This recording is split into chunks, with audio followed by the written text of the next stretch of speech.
everyone.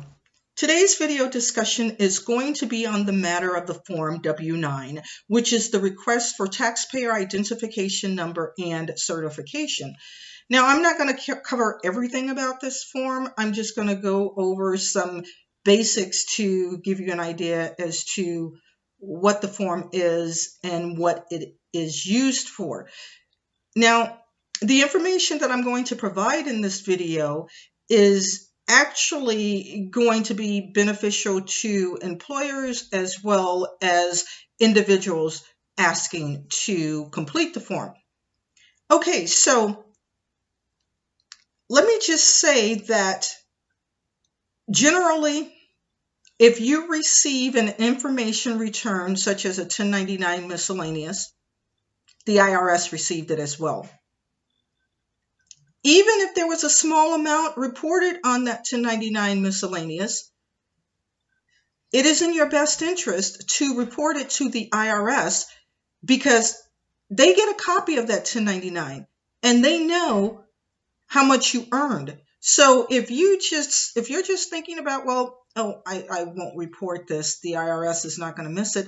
Think again. Here's what happens. The IRS generally does not contact taxpayers right away when they understate their income. It might take them a year. It might take them 2 years. In some cases, it could take 3 years before you receive a notice from the IRS or a CP 2000 or CP whatever number stating that you underreported your income. So by the time the IRS gets around to sending you a notice, interest and penalties have added up. And guess what? You'll have to pay those. So it's in your best interest to report the information on any 1099 form that you get because, like I said, the IRS gets it as well, and they know how much you received, etc., etc. Okay, so I'm going to talk a little bit about the form here, the Form W-9, which again is the request for taxpayer identification number and certification. So the top part of the form is just general information, the name of the person or the business, because not only does individuals receive this form, some businesses have to complete this form as well. So the top section, line 1 is the name, line 2, business name, line 3, you're checking the appropriate box for the business entity type, and line 4, you're showing exemption codes if applicable, line 5 is address, 6 is city, state, and zip code, 7 is list account numbers here, which is optional. So, okay, that's the top part of the form. Now, part 1 of the form is the taxpayer identification number section 10, TIN.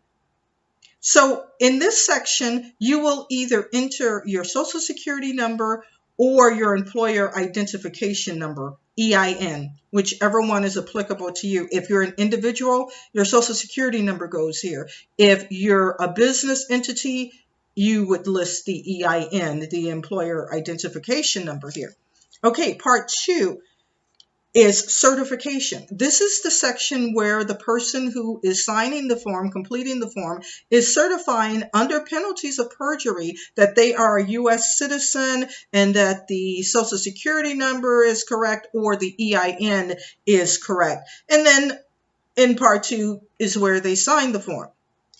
So, okay, let me tell you what the purpose of the form is so that you have a better idea as to why you're being asked to complete this form or why you need or have to complete this form.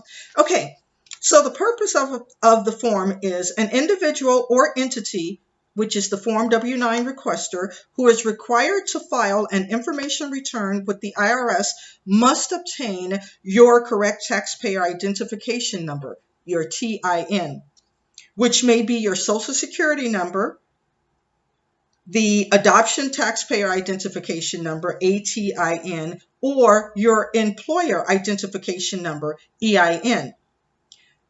This information is needed to report on an information return the amount that the business or the requester paid to you, or other amounts reportable on an information return.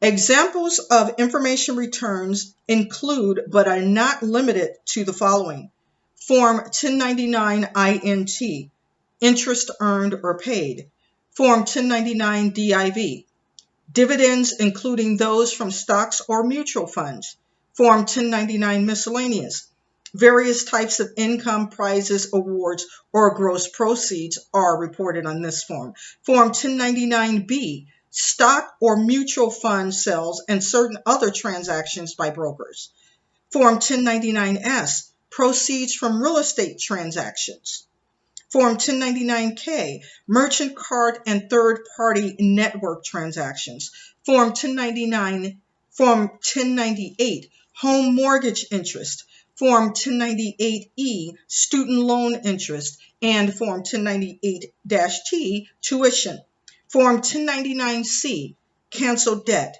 Form 1099A, acquisition or abandonment of secured property. Now, you would use the Form W-9 only if you are a U.S. person, including a resident alien, to provide your correct TIN.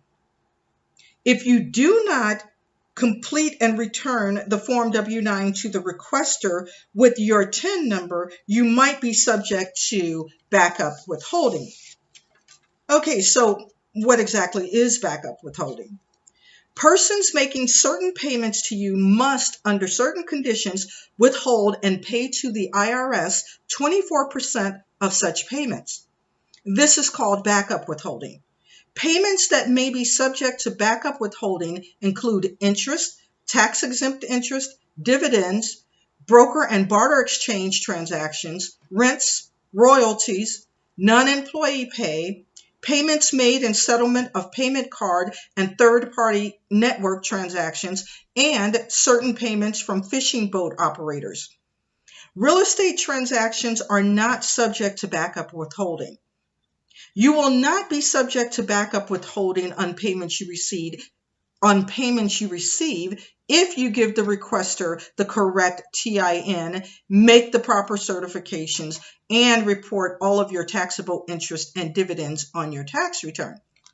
Okay, so in brief, that's kind of the gist of the W-9 form.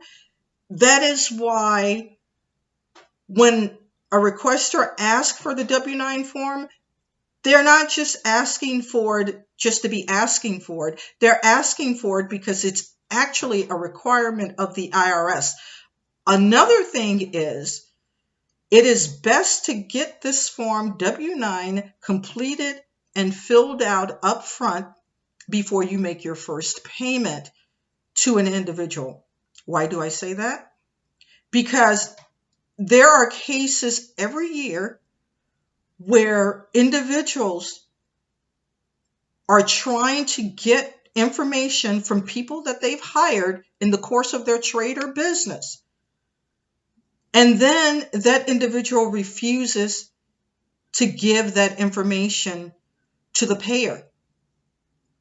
At that point, the payer has already paid out the money, and it's more of a hassle than not trying to get the information from that individual.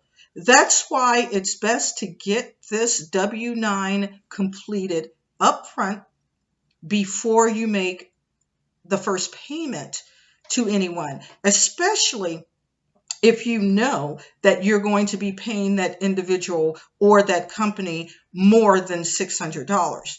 Because it's not necessary to complete a 1099 miscellaneous and issue a 1099 miscellaneous if the amount is less than $600.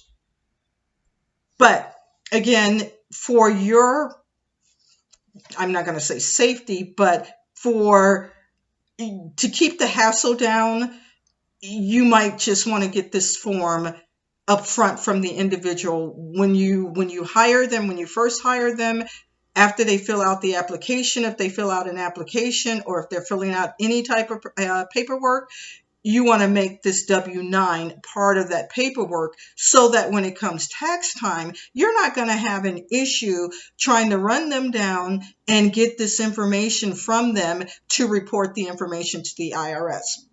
Again, that situation is more of a hassle than not. And, to avoid the headache, just do it right up front. Okay, so that's pretty much my discussion on the form W-9. There's a lot more information that you might want to refer to in the instructions of the W-9, but I wanted to just give you an idea as to what the form is and what's the purpose of it. So, as usual, my goal is to help make your life a little less taxing. And I hope that the information that has been provided in this video does just that. Thank you for listening.